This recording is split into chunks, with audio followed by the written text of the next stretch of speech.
Hello, everybody. Good afternoon. How are we? Great. Good. Good to see you all.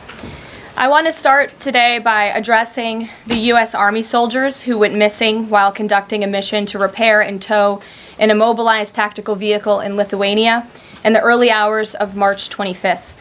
Tragically, 3 soldiers were found deceased in Lithuania yesterday, and it pains me to confirm that today the 4th soldier was also found deceased. The President, the Secretary of Defense, and the entire White House are praying for the victims' friends and family during this unimaginable time. This is another stark reminder of the selfless sacrifice of our brave military men and women who risk their lives around the world every day to keep us safe. God bless them. On another note, at our southern border, there is more massive news. Southwest border crossings in March fell to the lowest level in American history, down 94% from March of last year under President Biden, when 137,000 illegal aliens poured across our wide-open southern border. Thanks to President Trump's leadership, Border Patrol agents are now back to doing the jobs they signed up for, securing the border, rather than serving as travel agents for illegal aliens. The Los Angeles Times captured the Trump effect on the border with a recent article.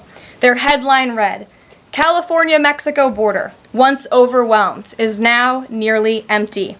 With so few migrants coming into the U.S., they wrote, "Shelters that once served migrants have completely closed."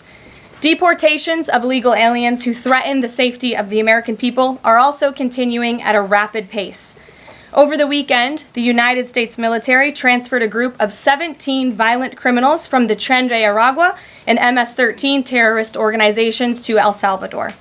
And an illegal alien who was released by the Biden administration into our country was just arrested in Georgia and charged with the horrific killing of Camelia Williams, a mother of 5 and grandmother.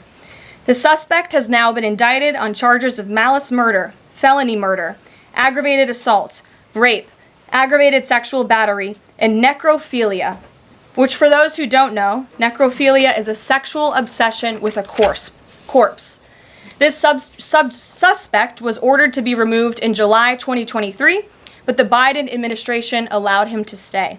This case represents the ruthless murderers, rapists, and pedophiles who Joe Biden and Democrats let into our country over the past 4 years through our southern border. They should have never been here in the first place. Keep this in mind the next time you see Democrats protesting future illegal alien removals from our country. President Trump is focused on fulfilling his greatest obligation, to keep the American people safe and to defend our country from violent invaders.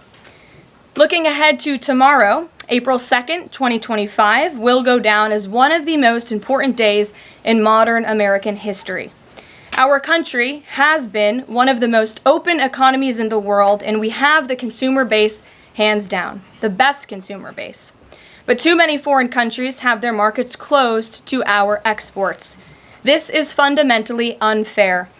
The lack of reciprocity contributes to our large and persistent annual trade deficit that's gutted our industries and hollowed out key workforces.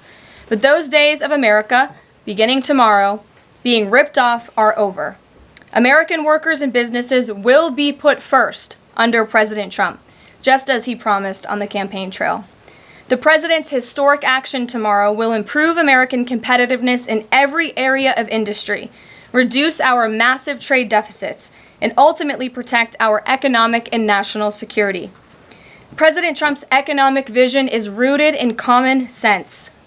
America will offer companies the lowest taxes, energy costs, regulations, if they make their products right here in the United States and hire American workers for the job. It's simple. If you make your product in America, you will pay no tariffs. We have already seen a number of the largest companies in the world respond to this economic approach. For example, Project Stargate, led by Japan-based SoftBank and US-based OpenAI and Oracle, announced a $500 billion private investment in the United States-based artificial intelligence infrastructure. Apple announced a $500 billion investment in US manufacturing and training. NVIDIA announced it will invest hundreds of billions of dollars over the next 4 years in US-based manufacturing. And the Taiwan semiconductor manufacturing company, TSMC, announced a $100 billion investment in U.S.-based chips and manufacturing. These are just a few of the investment announcements that have already been made, and it is clear that President Trump's America First approach is already working. In our new media seat today is Mark Halperin, the co-founder and editor-in-chief of Two Way, a new live video platform that builds communities around interactive conversations with leaders and content creators from every subject area. Mark and his colleagues welcome all voices into discussions that are spirited but respectful. They have over 37.5 million video views, over 3.6 million watch time hours since the platform began just last year.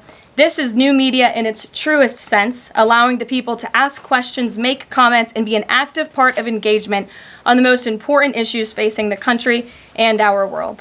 With that, Mark, please kick us off, and welcome to the briefing room. Thank you, Caroline. Appreciate it. I'll ask you a question about tariffs and then one from one of the members of our community. Sure. About education. It's perceived by some that companies or countries, if they change their policies either before tomorrow or after tomorrow, can have the president alter what he's planning for that country or that sector. Is that a possibility? And if so, what factors the president consider in making those changes? Well, the ultimate change for these companies and these countries, Mark, will happen when they decide to do business in the United States of America. And as I just laid out, they will face no tariffs at all if these companies choose to invest here in the United States and to move their production and their manufacturing here to the United States as well. As for tomorrow, the president will be addressing the decades of unfair trade practices that have ripped our country off and American workers off. It has hollowed out our middle class. It has destroyed our heartland, and the president is focused on reshifting our global economy to ensure that America is once again the manufacturing superpower of the world. So if they do something today or later in the week that's a pledge for future activity, would that be good enough potentially to alter the policy? Again, the president has been looking at the very unfair trade practices of the past. Certainly, the president is always up to take a phone call, always up for a good negotiation, but he is very much focused on fixing the wrongs of the past and ensuring that American workers have a fair shake. So if someone calls after tomorrow and says, hey, I'm ready to make a change, he'd be open to that? The president is always open to taking calls. Okay. A question.